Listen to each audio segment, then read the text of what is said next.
WeWork went from being the world's most valued startup with a $47 billion valuation to filing for bankruptcy in 2023. But what's shocking is that 14,000 kilometers away, the same company is not only doing 1,300 crores of annual revenue, but has also made profits. See, the WeWork story is probably the biggest downfall story in the startup ecosystem, where things went so bad that the CEO Adam Neumann had to quit the company. Co-founder and CEO Adam Neumann is facing increased pressure to resign. The WeWork shares are plunging in the after hours. Nearly $19 billion of debts and entering into a restructuring agreement. It's absolutely wild. A real story of value destruction from $47 billion to bankrupt in just 4 years. A case where the company's share price went from $392 in 2020 to about 9 cents right now.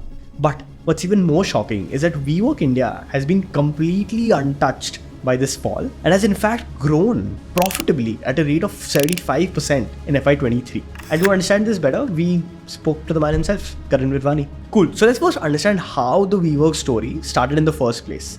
How Adam Neumann sold a boring real estate business in such a way that he went on to raise more than $13 billion in just 10 years. See, the year is 2008. And the Lehman financial crisis has just hit the US market. A time of recession that brought a lot of chaos in the form of unemployment, lower economic output, and poor customer demand. And once the US was affected, it came pouring down on other countries, including India. And this is when Adam Neumann and Miguel McKelvey started an eco-friendly co-working company called Green Desk. They built it to a certain scale and sold it and started WeWork eventually in 2010. But this period was a different time altogether. The remote culture was not a trend. There was no Zoom and all businesses were cutting down on fixed expenses. In fact, commercial real estate prices had dropped by 30%. At this time, Adam Neumann saw an opportunity for a co-working ecosystem. A place where freelancers, small companies, and even big corporations could all come and work together under one single roof. And while their model might look complicated from the face value, it really wasn't. So let me tell you what they were really doing. See, they would basically approach property owners like DLF and sign a long-term lease for like 10 or 15 years. They would modify the place, make it fancy and modern, and then rent the small spaces to multiple freelancers and companies. But let's simplify this further. Just imagine that there's a 5,000 square foot floor where each square foot costs you $1, which means that the entire floor would cost you $5,000. Now, WeWork would split this space into 15 office spaces and charge $1,000 for 15 of those spaces. By doing this, they would earn $15,000. Now, they would pay $7,500 to the landlord, which is 50% more than what the landlord would get earlier in any case, and would pay $2,500 to a receptionist and keep the other $5,000 as profits. That's a very simple version of it. Now, this is what the model looked like on paper. And selling this as a community and tech-based revolution, this founder duo raised funding from one of the biggest investors in the world, including Blackstone, SoftBank, JP Morgan, and so many more. And this brings us to the India angle. How did WeWork India start? Karan Virwani. He is the man behind the entire WeWork India story. He was the guy who saw the trend of the co-working spaces picking up in India during 2016. And by the way, Karan Virwani is not someone who just got excited about the industry and jumped into it right away. He was actually closely tracking the space for a really long time. In fact, his father, Jitu Virwani, is a very prominent real estate icon in the country. He is the MD and founder of one of the biggest Indian real estate companies, the Embassy Group. In fact, just to give you an idea, Embassy Group is a 3-decade-old company and has a portfolio of a massive 66 million square feet. In fact, they are India's 5th biggest real estate player in terms of revenue. Now coming back to the trend, Karan saw that India was growing at a massive rate and that India's startup ecosystem was making noise throughout the world. In Flipkart, the country's first e-commerce player, was leading this wave. This wave is what he saw and understood that the space was ripe for disruption. Startup ecosystem was, about to take off. India just generally is a much younger population, much younger demographic. There was a definite gap between how offices were designed and built versus what a millennial expected, wanted. At the same time, the Googles, Facebooks of the world were pushing this, the Silicon Valley office culture, which was cooler offices, lots happening in it, social bits, built into it as well. Now that you have enough context, let's dive deep into 3 levers that Karan nailed that WeWork USA just could not figure out. Starting from the first point, which is cracking the right product market fit. See, one of the biggest reasons where WeWork USA failed is that they were expanding very, very fast. They were eyeing for 100% growth year on year. For example, in 2016, WeWork USA had about $0.4 billion in revenue. This increased to about $0.9 billion in revenue in 2017 and $1.8 billion in 2018. That is 300% growth in just 2 years. But this growth was coming at the cost of opening WeWorks anywhere. So for example, they had 52 locations in 2015, 300 locations in 2017, and 850 locations in 2019. That's a massive expansion of about 16x. But what they did wrong is that they expanded even to immature locations. Let me explain that. Just imagine, if you're in Bangalore and you want to work in an office, you would probably prefer working in Indiranagar or Koramangala or MG Road, something like that. Because these are like the hubs where many other people already come to work. And these are also the areas probably where having a co-working space would make sense for the business. But this is where WeWork USA made a ton of mistakes. They did not really make sure that each of their property had the right product market fit. They did not analyze carefully if an area would be good for business or not, and just focused on having more locations and seats on paper. But see, their entire model comes down to deciding how profitable a particular location could be. Because each and every location involves an expensive lease. And if the location does not get the footfall and has a bad occupancy rate, the company does not make money out of that location. Simple. By the way, occupancy rate is the ratio of total amount of used space to total available space. And if you choose a bad location where the occupancy rate is just not good, the company basically loses a ton of money. Now, while WeWork USA had a bad occupancy rate of 72% because of not choosing the right locations, WeWork India, on the other hand, had occupancy rates of about 82 to 87%. This is a big difference. In fact, in 2021, when SoftBank Group took over the company, WeWork exited more than 100 locations that were underperforming or were not even opened yet. And this is exactly where WeWork India has done a marvelous job. Karan has been very sure about hitting product market fit with every location. He has only targeted the tier 1 cities. So WeWork India has only expanded to Bangalore, Gurugram, Hyderabad, Bombay, Delhi, NCR and Pune. He understood that occupancy rates would only come in these cities. Now, why is that? Well, because as per data, these 6 cities contribute more than 92% of the total absorption of office space in the country. And Karan did not want to go against the trend. He knew that his product's core audience was tier 1. Because even if you look at the competition of co-working spaces like Office, CoWorks and other players, you would see that WeWork is usually on the premium end when it comes to pricing.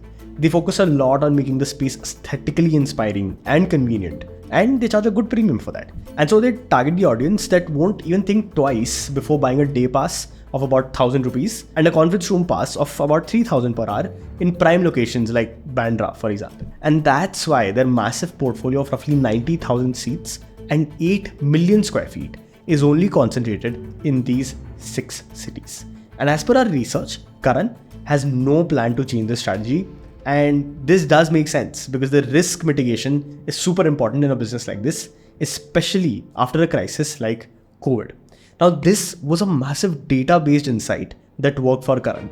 Now, talking of data, we recently launched the craft of data-led growth. See, the idea is simple.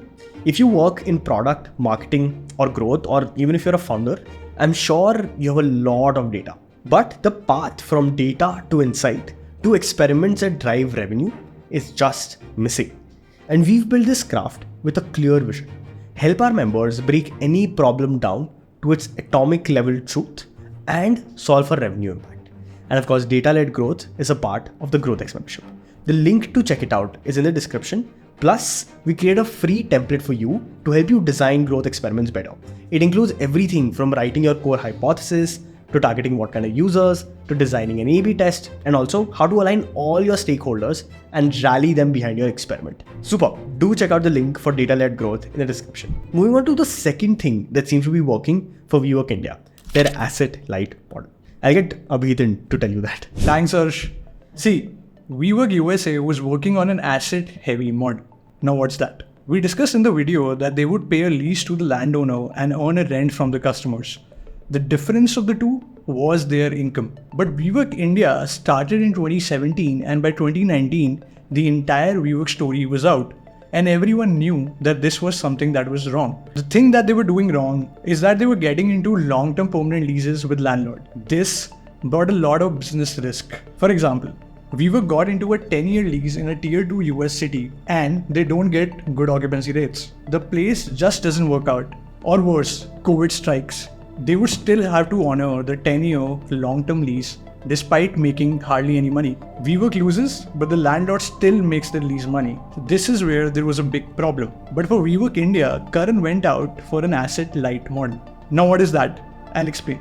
See, WeWork India does not go for long-term leases with the property owners. Instead, they either form a revenue share agreement or a hotel operator agreement. We'll discuss both. So we moved from a lease model with some of our landlords to a revenue share model where the landlord brings in the asset, also invests in the capex, and we bring our expertise of the design, the build out of the space, our sales engine, the marketing that goes behind it, and it's almost like a 50-50 split where the landlord finally ends up taking 50% of the profits, and we as WeWork end up taking 50% of the profits. And by sharing this risk, they're also sharing the reward. Then further to that is an operator model, which is the next step, and which is something that we've done now with a few landlords, where similar to a hotel model, WeWork brings the brand, the build out, the service, the management of the space, but all of the costs and also all of the profit remains with the landlord. So what we do is we just take a small percentage, 15%, 10%, depending on the asset as a revenue share. And the remaining 90% of all of the profit goes to the landlord. Now let's talk about the final thing that worked for WeWork India. Not pivoting too much.